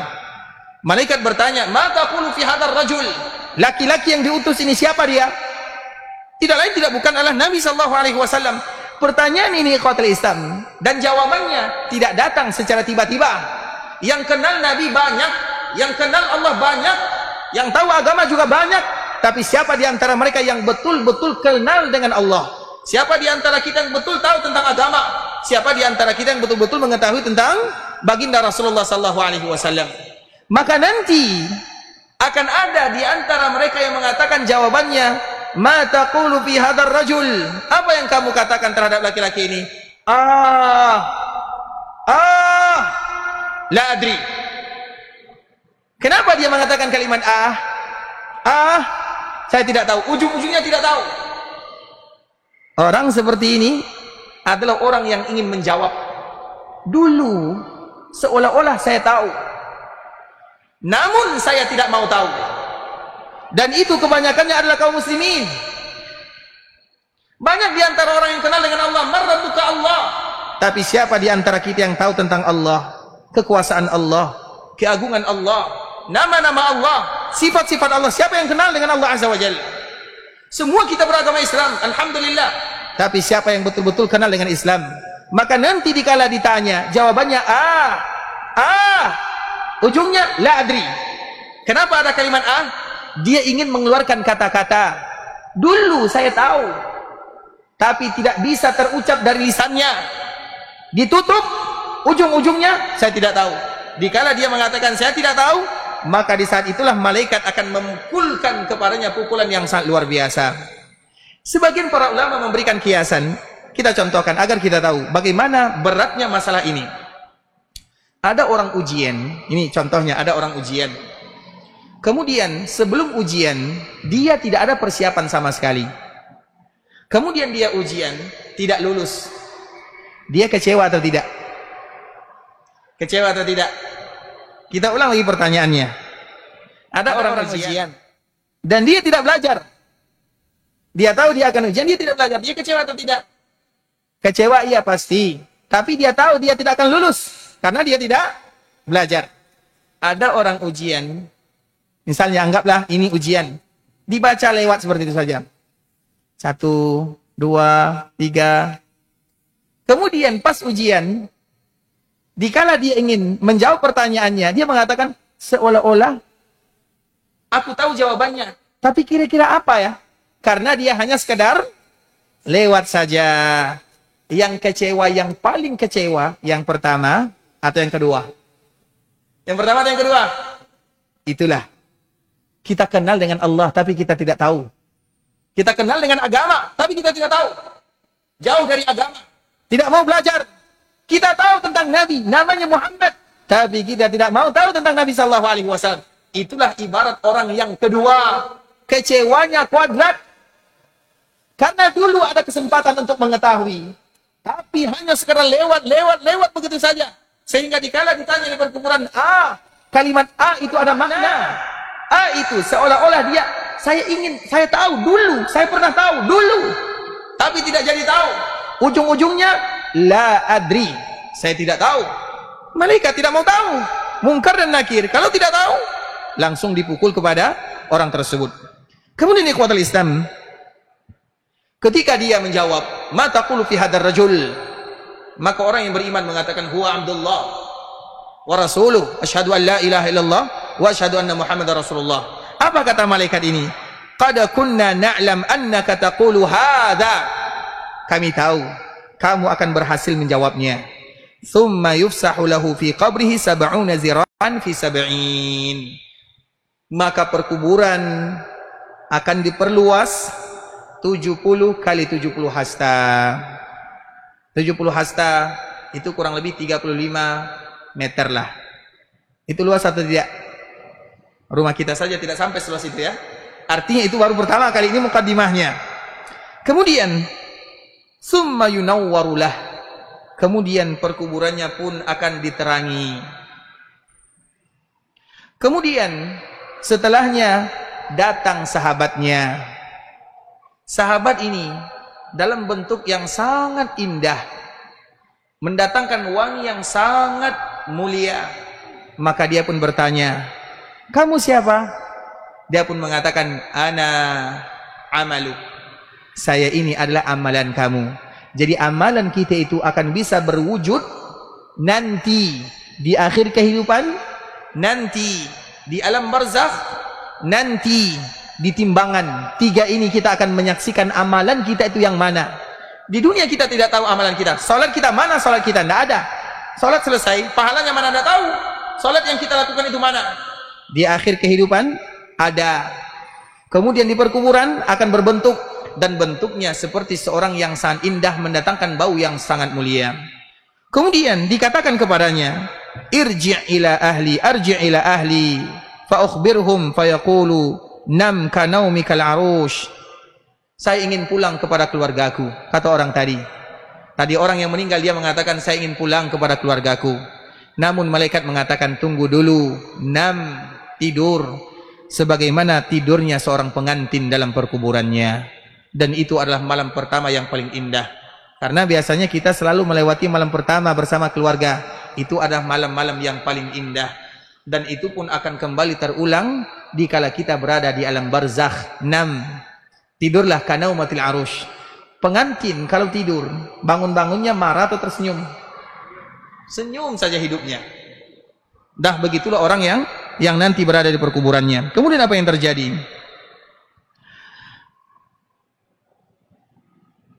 Wa in kana munafiqa, kalau seandainya orang itu adalah orang munafik atau orang fasik atau orang yang keluar daripada ketaatan kepada Allah Subhanahu wa taala, maka dia pun ditanya dengan pertanyaan yang sama. Apa jawabannya? Sami'tun nasa yaqulun faqultu mislahu la adri. Dulu seolah-olah aku tahu jawabannya. Siapa ini? Aku tahu tapi tidak tahu. Tahu tapi tidak tahu. Tahu agama Islam tapi tidak tahu. Tahu Nabi tapi tidak tahu. Tahu Allah tapi tidak tahu. Dulu aku tahu. Aku sering mendengarkan, kata dia. Kemudian fayaqulan, malaikat yang tadi berwarna hitam dan berwarna biru, mereka mengatakan, qad kunna na'lam, kami sudah tahu kamu akan mengatakan seperti itu. Fayuqalu lil ard, maka dikatakan kepada bumi, wahai bumi, i'talimi alaihi, sempitkan dia. Fatal ta'im alaihi fatakhtalifu fiha adla'uhu, maka bumi pun disempitkan. Dikala bumi disempitkan, maka patah tulang belulangnya. Fala yazalu fiha mu'azziban hatta yab'atsuhumullah, dan dia akan senantiasa diperlakukan demikian sampai nanti dibangkitkan oleh Allah Subhanahu wa taala. Maka di antara fitnah perkuburan yang pertama kali adalah himpitan, dan semua manusia akan mengalaminya. Bahkan Nabi SAW mengatakan, kalau ada di antara kalian yang selamat dari himpitan kubur, maka yang selamat itu adalah Sa'ad bin Mu'adz. Sa'ad bin Mu'adz Ada Sa'ad bin Mu'az, ada Sa'ad bin Ubadah. Sa'ad bin Mu'az atau Sa'ad bin Ubadah, dua orang sahabat pemimpin dari penduduk Madinah. Dikala meninggal, apa yang terjadi? Arasy Allah bergetar. Saking cintanya Allah kepada dirinya. Meninggal sebagai seorang syuhada. Kemudian apa kata Nabi? Kalau ada di antara kalian yang selamat, maka yang selamat adalah Sa'ad. Artinya tidak ada yang selamat. Semua akan dihimpit oleh perkuburan. Lantas apa perbedaannya? Seorang mukmin dengan orang munafik? Kalau seorang mukmin dikala dihimpit oleh perkuburan, itu hanya ujian pertama. Kemudian setelahnya akan diperluaskan untuknya perkuburannya. Itu di antara makna yang disebutkan oleh para ulama. Di antara makna yang lain, seorang mukmin dikala dihimpit dengan perkuburan, seolah-olah ia ibarat orang yang sedang didekap oleh ayah dan ibunya. Ibu kita dikala kita dipeluk oleh ibu, semakin enak, semakin tidak enak. Semakin kita merasakan kehangatan, kita merasakan kecintaan. Begitu juga dengan bumi. Jadi orang yang dihimpit oleh bumi, semuanya tanpa terkecuali. Hanya saja seorang mukmin ibarat seorang yang dipeluk oleh ibunya, merasakan kehangatan, merasakan kenyamanan. Sedangkan orang yang tidak mukmin, maka tulang belulangnya akan masuk ke satu dengan yang lainnya. Artinya patah tulang belulangnya, menusuk dagingnya, habis dia diazab oleh Allah di sana, hatta yab'atsuhullah, sampai nanti dia dibangkitkan oleh Allah Subhanahu wa taala di akhirat. Maka dari situlah ikhwatul Islam, fitnah perkuburan, fitnah yang kita tidak bisa lari darinya. Sehingga Utsman bin Affan dikatakan kepadanya, "Ya Utsman, tabki min hadha?" Apakah engkau menangis dengan perkuburan? Karena Utsman dikala diceritakan kepadanya tentang perkuburan, ini perkuburan, begini bentuknya, ini malaikatnya, ini pertanyaannya, tabki min hadha? Engkau menangis dikala diceritakan tentang perkuburan? Maka Utsman mengatakan, ajal, iya, aku menangis. Innal qabra awwalu manzilin min manazilil akhirah. Karena perkuburan adalah awal kita melangkah menuju jenjang akhirat. Fa in naja, kalau kita selamat, yang setelahnya akan lebih mudah. Tapi kalau seandainya kita gagal, maka kita akan mendapatkan kesulitan yang begitu rumit setelahnya. Maka di antara salah satu yang melunakkan hati kita adalah dengan berziarah ke perkuburan. Mau tidak mau, tinggal menunggu antrian. Kita ini sedang antri, semua kita akan masuk, tinggal menunggu antri. Giliran siapa yang pertama, giliran yang kedua, yang ketiga kita tidak tahu. Dan di antara salah satu yang harus kita persiapkan adalah bagaimana kita berbekal, dan tidak ada bekal yang paling mulia kecuali ketaatan kepada Allah Subhanahu wa taala. Dan di antara salah satunya kita bermohon, berharap, meminta kepada Allah agar kita ditutup usianya dalam keadaan husnul khatimah. Dan salah satu doanya, Allahumma ahsin aqibatana fil umuri kulliha wa ajirna min khizyid dunya wa azabil akhirah. Sudah hafal doanya? Sudah hafal? Baik, kita baca dulu sama-sama ya. Allahumma ahsin aqibatana fil umuri kulliha. Allahumma ahsin aqibatana fil umuri kulliha. Udah hafal? Kayaknya seperti orang belum makan ya. Memang belum makan ya? Enggak loyo sedikit diatain. Allahumma ahsin aqibatana fil umuri kulliha. Allahumma ahsin aqibatana fil umuri kulliha wa ajirna min khizyid dunya wa ajirna min khizyid dunya wa azabil akhirah wa azabil akhirah. Ada yang sudah hafal? Ada yang sudah hafal? Ada? Silakan Pak. Silakan ke sini ya. Masya Allah, barakallahu fiik.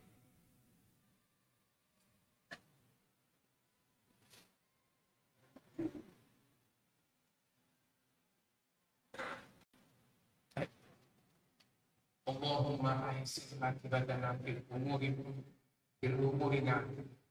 Fil umuri kulliha. Allahumma ahsin akibatana fi kulli fil umuri fil umuri kulliha ya wa ajirna min dunya wa adzabil akhirah. Ulang lagi sekali. Allahumma ahsin akibatana fil umuri kulliha. Baik. Wa ajirna min dunya wa adzabil akhirah. Baik, artinya Ya Allah, aku memohon kebaikan di akhir hidup. baik. Itu dan mohon perlindungan dari fitnah dunia dan azab akhirat. Ini betul artinya seperti itu. Baik, tidak menjadi masalah, Masya Allah. Tinggal artinya lagi ya. Tapi maknanya sudah sampai. Ini silakan Pak. Mau yang mana? Yang ini atau yang ini? Untung tidak dua-duanya. Baik. Sudah hafal semuanya? Allahumma ahsin akibatana. Ya Allah, perbaiki akhir daripada cerita kami di dunia. Karena bagaimanapun suatu saat nanti kita akan tutup usia, tutup lembaran, tutup buku, dan kita menginginkan agar tutup buku kita yang terbaik. Maka kita bermohon kepada Allah, Allahumma ahsin, perbaiki. Allahumma ahsin akibatana fil umuri kulliha wa ajirna min khizyid dunya. Ya Allah, lindungi kami dari kehinaan dunia, wa azabil akhirah, dan lindungi kami dari azab akhirat. Baik, barakallahu fikum ikhwatul Islam. Semoga apa yang kita sampaikan memberikan manfaat kepada kita bersama. Dan mungkin kita buka dulu sesi tanya jawab ya, kalau seandainya diizinkan oleh panitia. Tapi sepertinya panitia tidak mengizinkan. Boleh, Ustaz, buka tanya jawab? Boleh kata panitia, silakan. Baik. Kalau ada yang ingin bertanya, dipersilakan. Silakan, Pak.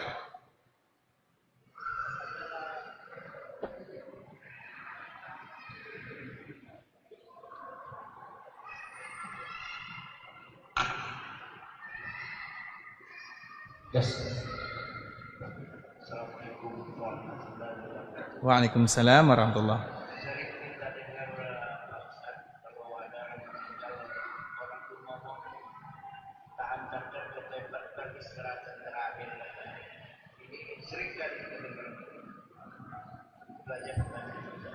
Barakallahu fikum. Apa hukum kita mengucapkan atau sering kita mendengarkan kalau ada yang meninggal, ayo kita sama-sama mengantarkan ke tempat peristirahatan terakhir. Kalimat ini sebenarnya kalimat yang betul tapi salah. Betul tapi salah. Betul ikhwatul Islam bagi mereka yang beriman kepada Allah Subhanahu wa taala, yang banyak bekalnya. Karena memang itulah sehingga Imam Ahmad, ikhwatul Islam, Imam Ahmad, seorang imam yang mungkin tidak dikenal wajahnya, tapi harum namanya, dia selalu dihinakan, disiksa, dianiaya, banyak perjuangannya. Bahkan salah satu siksaan yang paling berat beliau rasakan, beliau pernah memasuki penjara selama 28 bulan lamanya. Dan di antara salah satu yang membuat dia kuat, ini sedikit cerita tentang Imam Ahmad ya, kebetulan dikala masuk penjara, kawannya di dalam penjara adalah seorang pencuri. Kawannya di dalam penjara adalah seorang pencuri. Kemudian pencuri ini melihat, karena Imam Ahmad itu setiap masuk penjara, bukan hanya masuk, setiap hari dipukul. Pukulan ini, sebahagian para ulama menyebutkan pukulan ini, kalau dihadapkan kepada hewan, dihadapkan kepada onta, maka onta itu akan tumbang. Mana yang lebih kuat, onta atau manusia? Onta itu kalau dia marah, bisa membunuh. Makanya Allah menyebutkan afala yanzuruna ilal ibil kaifa khuliqat. Tidakkah kalian tahu bagaimana onta diciptakan? Kalau onta marah itu bahaya. Artinya onta itu kuat. Para ulama menyebutkan kalau seandainya pukulan ini dihadapkan kepada onta akan tumbang. Tapi Imam Ahmad coba bayangkan bagaimana kekuatan yang Allah berikan kepadanya. Pertanyaannya, dari mana kekuatan ini berasal? Dari seorang pencuri. Dikala Imam Ahmad masuk penjara, apa kata pencuri ini? Asbiru ya Abu Abdillah. Karena Imam Ahmad ini dipanggil dengan Abu Abdillah. Anaknya ada dua. Yang pertama Abdullah, yang kedua Saleh. Tapi yang terkenal adalah Abdullah. Dia mengatakan, ya Abu Abdillah, asbiru ala sabili syaitan wa la tasbiru ala sabilir rahman. Wahai Abu Abdillah, saya saja sabar berada dalam penjara dan jalan saya ini adalah jalan syaitan karena dia mencuri. Tidakkah engkau sabar sedangkan engkau berada di jalan Ar-Rahman? Apa kata Imam Ahmad? Kalimat ini membuat aku mendatangkan energi baru. Semenjak itulah aku kuat. Padahal seorang pencuri. Makanya nasihat jangan pernah dianggap remeh dari siapapun. Kadang-kadang ada kata-kata hikmah, kadang dari orang yang mungkin kita anggap tidak baik. Itu tidak boleh diremehkan. Makanya Imam Ahmad mengambil pendapat atau mengambil kekuatan dari kalimat ini. Asbiru ala sabili syaitan. Saya saja bersabar dan saya melakukan jalannya syaitan, berada di jalan syaitan, dan engkau tidakkah sabar dan engkau berada di jalan Ar-Rahman? Maka di saat itulah Imam Ahmad menjadi kuat. Nah, kemudian Imam Ahmad mengatakan kepada orang-orang yang menganiaya dirinya, bainana wa bainakum yaumal janaiz.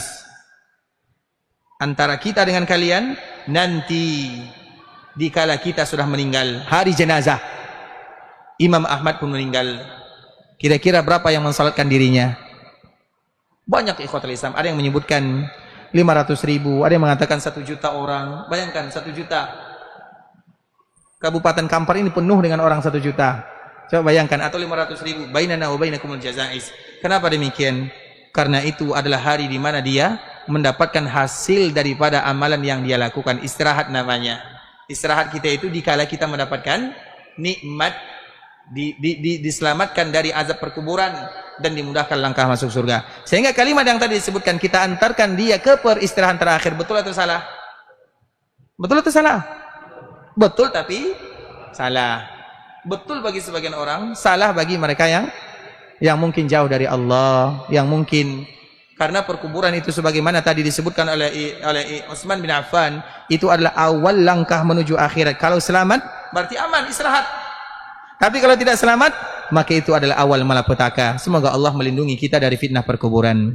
Barakallahu fikum. Silakan, Pak.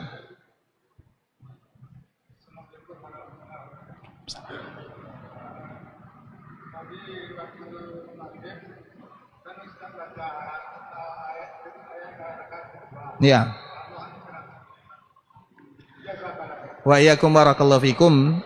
Kami mohon maaf ya. Tadi maghrib kita membaca ayat kedua, dan yang salah bukan imam, yang salah di belakang imam.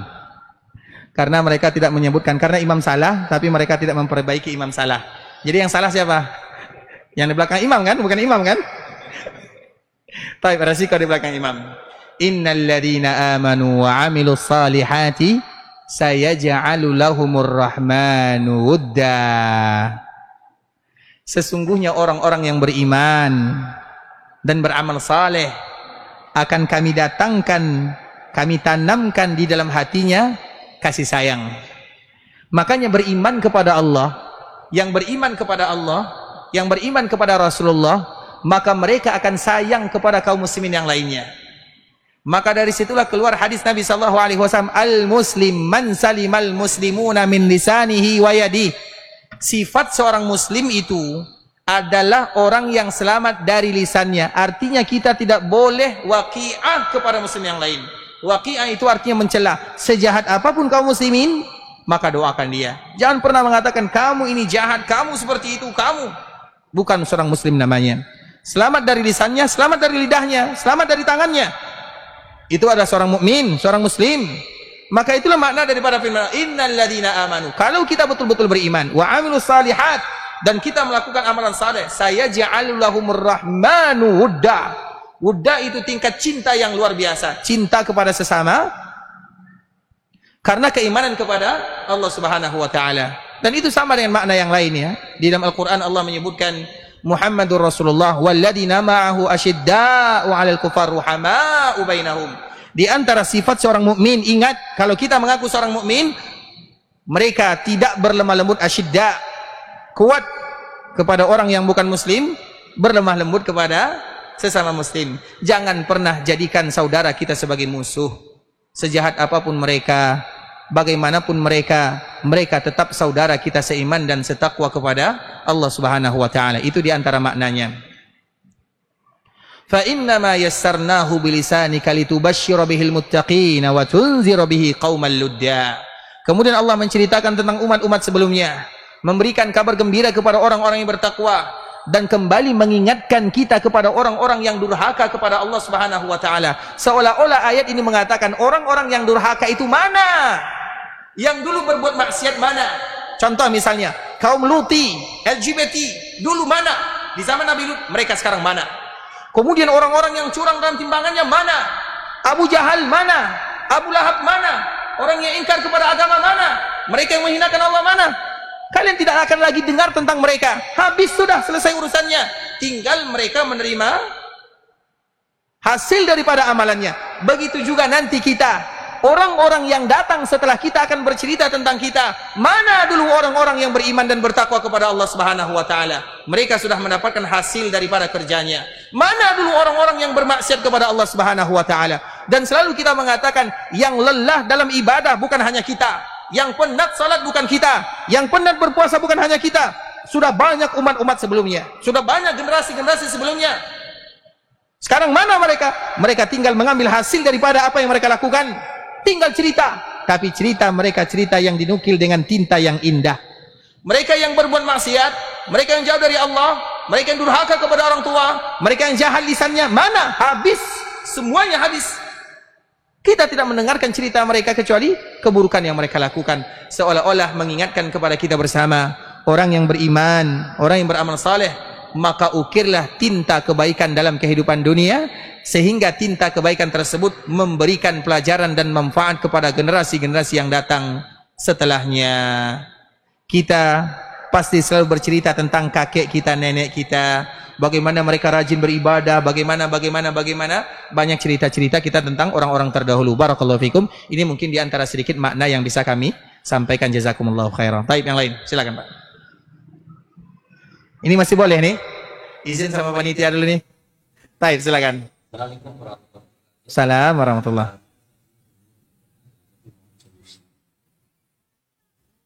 Hal ihwal azab pergantian di dalam kubur itu sudah pasti. Bagaimana menanamkan keyakinan itu bagi para kasih sayang. Assalamualaikum warahmatullahi wabarakatuh. Barakallahu fikum. Di antara salah satu yang harus kita ketahui bahwa masalah azab kubur itu adalah masalah yang ghaibiyat. Masalah yang dibangun berlandaskan perkara yang gaib. Gaib nisbi. Gaib nisbi itu artinya gaib bagi kita yang masih hidup, tidak gaib bagi saudara-saudara kita yang meninggal. Memang untuk para pemuda atau para remaja agak sulit menanamkan. Ini sama dengan dulu di zaman Nabi sallallahu alaihi wasallam. Nabi sallallahu alaihi wasallam dikala bercerita tentang azab kubur, orang-orang Quraisy mengambil tulang belulang kakek nenek moyangnya dan mereka mengatakan, "Wahai Muhammad, apakah dari sini kita akan kembali dibangkitkan, akan diazab, akan diberikan nikmat?" Maka dari situlah Allah bercerita di dalam surat Al-Baqarah. Di dalam surah Al-Baqarah ada cerita tentang bagaimana Allah membangkitkan, ada 5 ceritanya. Sebelum kita bercerita tentang surah Al-Baqarah, maka ada salah satu kisah, karena biasanya para remaja, mereka lebih suka kepada sesuatu yang mereka lihat. Kalau hanya sekedar cerita, bisa masuk tapi kurang kuat. Azab perkuburan itu sudah sering atau sudah sering dicontohkan oleh Allah Subhanahu wa taala. Ada salah satu kisah, ini kisah nyata. Orang yang memakan harta riba. Ini mohon maaf ya, tapi memang ini faktanya. Karena dulu atau Nabi pernah melakukan perjalanan atau Nabi mimpi perjalanan dalam mimpi, dan mimpi Nabi sallallahu alaihi wasallam benar adanya. Kemudian diceritakan tentang orang-orang yang disiksa di dalam perkuburannya. Mimpi yang pertama, ada orang yang sedang berdiri, ada orang yang sedang berbaring. Orang yang berdiri memegang batu yang besar, kemudian dipukulkan batu ini kepada orang yang sedang berbaring, pecah kepalanya, hancur. Kemudian batu ini menggelinding ke kanan ke kiri. Setelah kepala orang ini hancur, maka dikembalikan oleh Allah dalam bentuk semula. Kemudian yang tadi berdiri kembali menghancurkan kepalanya. Itulah yang terjadi sampai hari kiamat. Sehingga Nabi bertanya, "Mahadzan, wahai Jibril, apa yang mereka lakukan? 2 orang ini kenapa demikian?" Maka Jibril mengatakan, "Intalik, intalik, intalik, berangkat. Ayo kita berangkat, tinggalkan mereka, tidak usah dikhawatirkan." Tapi Nabi selalu bertanya, tapi tetap dibawa oleh malaikat. Kemudian yang ketiga, kita langsung yang ketiga. Yang ketiga, ada dua orang. Yang satu sedang berenang, yang satu berada di pinggir sungai, berenang di sungai darah. Yang dari pinggir ini selalu melemparkan dengan batu, dilemparkan kena kepalanya, berdarah kepalanya, dilemparkan kena punggungnya, dilemparkan dikala dia pergi ke pinggiran, dikala dia ingin pergi ke pinggiran sungai, maka dimasukkan batu ke dalam mulutnya dan dia memakannya, menyebabkan ususnya, rongganya, perutnya hancur. Nabi kembali bertanya, "Mahadzan?" Ini kenapa demikian wahai Jibril? Maka Jibril kembali mengatakan, "Intalik, intalik, intalik." Kemudian ada 6 atau 5 yang disebutkan. Namun kita hanya menyebutkan poin inti ini, karena kita nanti akan menyebutkan tentang masalah azab kubur. Kemudian setelah selesai ceritanya, maka di saat itulah Jibril kembali mengatakan, "Wahai Muhammad, adapun orang yang tadi berenang di sungai darah, dilempar dengan bebatuan, dimasukkan batu ke dalam mulutnya, adalah akilur riba, orang yang memakan harta riba." Kemudian ada salah satu kisah yang ini fakta terjadi. Ada orang yang memakan harta riba. Orang yang memakan harta riba pasti diazab di kuburannya.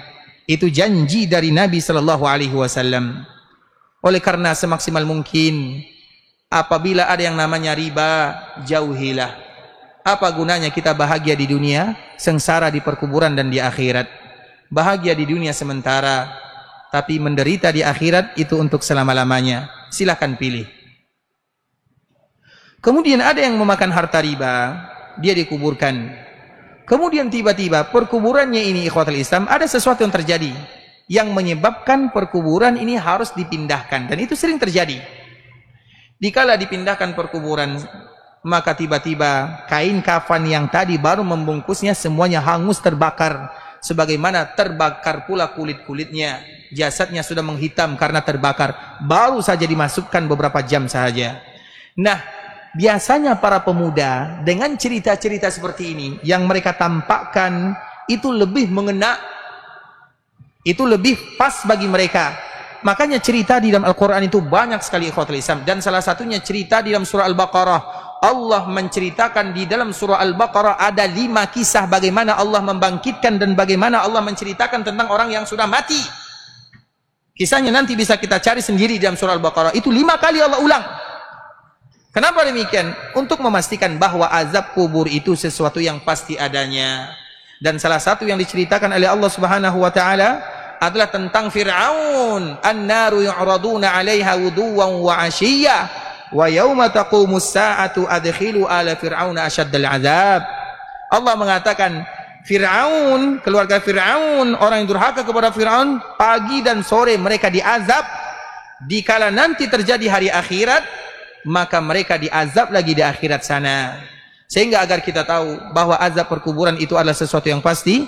Dan kadang-kadang banyak cerita yang Allah sengaja menyebutkan, membongkar sedikit kepada kita bersama bahwa itu betul-betul fakta. Sedangkan orang yang berbuat baik itu demikian juga keadaannya, yang diberikan nikmat juga banyak. Maka di antara salah satu kisahnya adalah Umar bin Khattab. Umar bin Khattab radhiyallahu taala anhu, dikala dilakukan pembebasan atau untuk memagar, untuk melindungi jasad Nabi, jasad Abu Bakar dan jasad Umar, maka kelihatan Umar bin Khattab itu orangnya tinggi. Dikala dikuburkan, Nabi SAW dikuburkan, Abu Bakar dikuburkan, kepala Abu Bakar sejajar dengan bahu Nabi. Kemudian di bawahnya, di belakangnya Umar, kepala Umar sejajar dengan bahunya Abu Bakar Siddiq. Artinya kakinya lebih ke bawah. Sehingga digali perkuburan ini untuk dijaga. Ketika orang menggali perkuburan ini, kelihatan kaki Umar. Umar itu orangnya tinggi. Kaki Umar itu tidak berubah putih indah sebagaimana dia meninggal, seperti itu pula lah kakinya. Begitu juga dengan Abdullah. Abdullah itu ayahnya Jabir. Jabir adalah penduduk Madinah. Dikala terjadi perang Uhud, antara Jabir dengan Abdullah ini, mereka saling desak-desakan, saling berseteru. Jabir anaknya mengatakan, "Wahai ayahanda, saya yang ikut perang, kamu di rumah." Ayahnya mengatakan, "Tidak wahai Jabir, aku yang ikut perang, kamu di rumah." Kedua-duanya tidak bisa ikut karena mereka memiliki tanggung jawab. Abdullah punya anak perempuan banyak. kalau dia dan anaknya Jabir pergi berperang, kalau seandainya mereka berdua syahid, siapa yang menjaga perempuan ini? Wanita-wanita yang ada di rumah, tidak ada. Makanya harus dipilih, ada pilih antara Jabir dengan Abdullah. Pada akhirnya yang ikut perang dalam Uhud adalah ayahnya Abdullah. Nah, Abdullah itu adalah orang yang pertama kali syahid dalam perang Uhud. Anaknya namanya Jabir. Jabir itu adalah orang yang paling banyak meriwayatkan hadis dari Nabi, maka disebut dengan Jabir bin Abdullah. Yang pertama kali meninggal dikala terjadi perang Uhud adalah Abdullah, ayahnya Jabir. Kemudian setelah orang-orang yang ada di Uhud meninggal, mereka dikuburkan di sana. Dikala dikuburkan 7 tahun setelahnya, kurang lebih 7 tahun, terjadi badai. Badai kalau terjadi, banjir kalau terjadi, tanahnya dari pasir, maka terbawa tanahnya. Kelihatan jasad-jasad mereka yang terkuburkan 7 tahun yang silam. Jabir mengatakan, ayahku yang dulu meninggal 7 tahun yang silam masih ada darah yang segar, masih tersenyum dikala dia meninggal. Itu adalah nikmat yang Allah berikan. Disaksikan. Cerita seperti inilah yang harus kita gambarkan kepada para pemuda, pemudi, remaja. Cerita-cerita yang fakta. Begitu juga cerita-cerita yang ada di zaman kita, untuk meyakinkan. Kita yakin, karena yakin itu ada ilmul yakin, ada hakul yakin, ada ainul yakin. Yakin itu ada 3 tingkatannya. Ilmul yakin, kita yakin akan ada azab perkuburan. Hakul yakin, kita betul-betul hakul yakin, betul-betul yakin. Tinggal satu yang belum ada pada diri kita, ainul yakin, yaitu bagaimana kita betul-betul menyaksikannya. Nah, kadang-kadang ada momen di mana Allah memperlihatkan azab kubur kepada kita agar kita betul-betul mendapatkan ainul yakin. Mungkin ini yang bisa kami paparkan, Pak, ya. Karena bagaimanapun pemuda mereka butuh sesuatu yang fakta, yang jelas, cerita, itu akan membuat mereka semakin yakin terhadap perkuburan, agar mereka selalu taat kepada Allah Subhanahu wa taala. Baik, yang bertanya silahkan tanya dulu kepada panitia. Kalau panitia membolehkan, iya, kalau tidak kita tutup. Karena sudah hampir jam 9 nih. Tanya dulu sama panitia, boleh Pak panitia? Boleh, kadang silakan.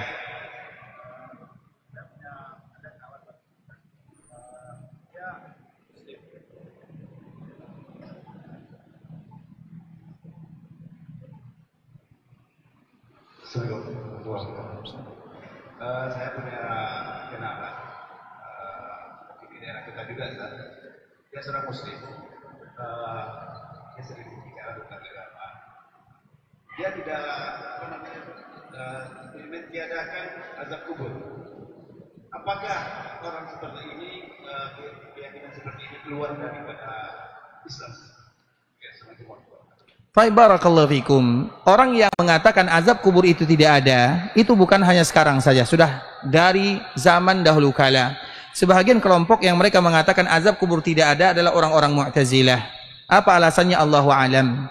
Karena mereka hanya sekedar kalau kita bisa lihat maka berarti ada, kalau tidak bisa lihat maka tidak ada. Itu konsepnya. Makanya pernah, ini cerita lagi ya, kita malam ini karena sudah malam berarti cerita lebih cocoklah dengan kita. Abu Hanifah ini namanya adalah Nu'man bin Sabit. Ada orang yang ingkar-ingkarlah, dia tidak meyakini kecuali sesuatu yang ada. Dia tidak meyakini kecuali sesuatu yang ada. Dan dalam agama lebih banyak yang tidak ada atau lebih banyak yang ada? Dan yang ada itu ada 2. Ada ilmul wujud, ada ainul wujud. Ada yang ada dan ada yang tidak ada. Dia ada tapi tidak ada. Paham? Paham tidak paham? Lanjutkan saja. Karena ilmu ini ilmu lain ya. Ini ilmu mantik. Baik, ada yang ada ilmu, ada ainul wujud, adanya ada. Ada ilmu wujud, adanya tidak ada. Paham? Dia ada tapi tidak ada. Tak paham kan? Baik, kita lanjutkan. Dan di dalam agama lebih banyak yang tidak ada atau lebih banyak yang ada? Lebih banyak yang tidak ada, lebih banyak yang kita tidak tahu daripada yang kita tahu.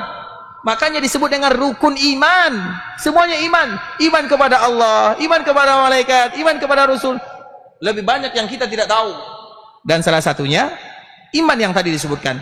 Maka Imam Abu Hanifah, ada salah seorang pemuda lagi ya, dia tidak percaya. Banyak yang tidak dia percaya. Tidak percaya akan qada dan qadar, tidak percaya akan keberadaan Allah, banyak yang tidak percaya. Maka Imam Abu Hanifah, ini Imam Abu Hanifah ya, bukan kita. diambilnya kendi. Tahu kendi?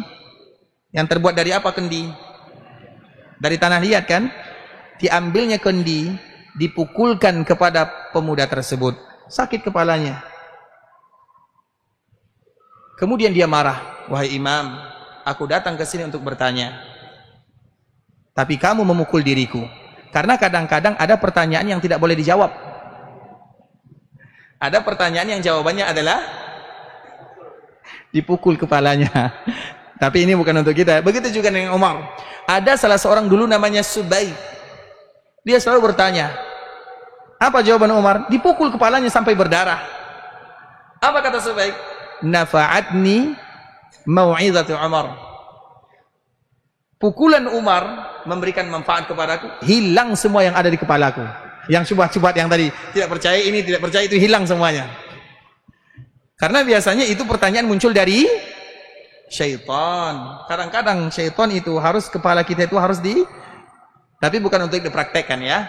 Ini kisah. Begitu juga dengan Abu Hanifah. Jadi dipukulkan pemuda tersebut dengan kendi yang terbuat dari tanah liat, sakit. Maka Imam Abu Hanifah mengatakan, atau maka orang tersebut mengatakan, aku datang bertanya, tapi engkau malah memukul kepalaku. Apa kata Abu Hanifah? Saya sudah memberikan jawabannya. Mana jawabannya? Tidak ada. Itulah jawabannya. Maka Abu Hanifah bertanya, kamu merasakan sakit? Dia mengatakan, iya. Mana sakitnya? Saya tidak melihat mana sakit. Sakit bisa dilihat atau tidak? Maka setelah itu dia pun mulai sadar bahwa tidak semua, bahwa yang ada itu tidak semuanya bisa dilihat, dan salah satunya adalah azab perkuburan. Orang yang tidak percaya akan azab kuburan, ada beberapa kemungkinan. Yang pertama, dia tidak tahu. Yang kedua, bisa jadi karena termakan syubhat. Banyak yang mengatakan tidak ada, sehingga dia termakan. Jadi kita tidak boleh mengatakan apakah dia kufur, apakah dia muslim, Allahu alam, kita tidak tahu. Tapi secara hukum asal beriman kepada hari akhir, karena itu adalah bagian daripada hari akhir, bagian daripada iman kepada yaumil akhir, dan awal daripada yaumil akhir adalah azab perkuburan. Dia percaya, dia tidak percaya akan terjadi. Tapi kenapa dia tidak percaya, kita tidak tahu. Dia tidak percaya, itu salah. Apakah dia ingkar, keluar dari agama, Allahu alam, karena kita tidak tahu. Bahkan orang yang menentang Allah, kita tidak tahu kenapa dia menentang Allah. Bisa jadi karena syubhat yang ada di kepalanya, kita tidak tahu. Hukum itu, apalagi masalah mengeluarkan orang dalam agama, kita tidak boleh berbicara sembarangan di sana. Hanya saja kita berbaik sangka. Bisa jadi ada syubhat yang ada di kepalanya. Obatnya berarti bukan saya yang jawab tuh Pak ya. Taib, silakan. Yang lain. Taib, ikhwatul Islam, saudara kaum muslimin, kaum muslimat, ikhwani akhwati, rahimani wa rahimakumullah. Tanpa terasa hampir jam 9 ya. Semoga apa yang kita sampaikan pada malam hari ini memberikan manfaat kepada kita bersama. Yang benar dari Allah Subhanahu wa taala, yang salah dari diri kami pribadi karena kurangnya ilmu kami, karena kebodohan kami, karena kejahilan kami, karena ketidaktahuan kami. Kami mohon dimaafkan kalau ada kata-kata salah, kalimat-kalimat yang kurang tepat, bahasa-bahasa yang kurang bagus, kami mohon dimaafkan. Dan kita berharap, meminta kepada Allah agar perkumpulan kita ini adalah penyebab dosa-dosa kita diampunkan oleh Allah Subhanahu wa taala, diberikan pahala, dimudahkan urusan kita, dan dimudahkan langkah kita masuk ke dalam surga Allah Subhanahu wa taala. Amin amin ya rabbal alamin. Kita tutup dengan doa kafaratul majlis. Subhanakallahumma bihamdika asyhadu an la ilaha illa anta astaghfiruka wa atubu ilaik. Wa sallallahu wa sallim ala nabiyyina wa habibina wa khalilina wa sayyidina Muhammadin wa ala alihi wa sahbihi wa sallam tasliman katsira. Assalamualaikum warahmatullahi wabarakatuh.